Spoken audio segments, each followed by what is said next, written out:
тыңдайтынымыз қазіргі уақытта 2013 жылы крем өнімдеріне, дайын крем өнімдеріне кедендік баж салығы 20% болады. Ол жаңағы 2013 жылдың қыркүйек тамыз айында 15%-ге түсті. Балтекстиль кілем тоқыма фабрикасының басшылары дайын өнімді өткізуде қиыншылықтарға тап болуда.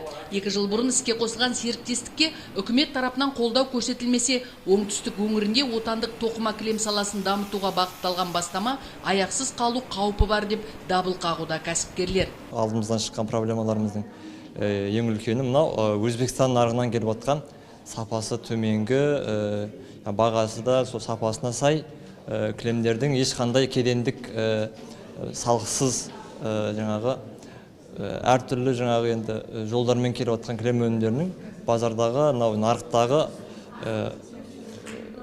сапаның түсіруі.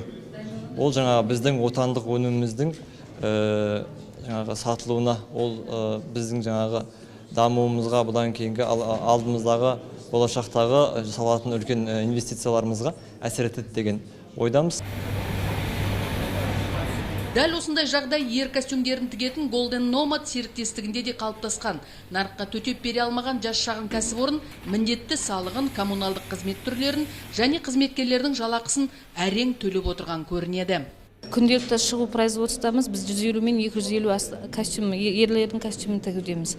Сондықтан бұны шығарып жатырмыз. Мамандарға жүгіндік, шетелдік мамандарымыз бар, технологтарымыз бар, бірақ бүгін күнде бізге сату мәселесі, сбыт мәселесі қиын болып тұр. Өйткені сбыт мәселесі енді жалпы өзіміз оңтүстік Қазақстанда базарлармен қатысты жұмыс жасап жатырмыз.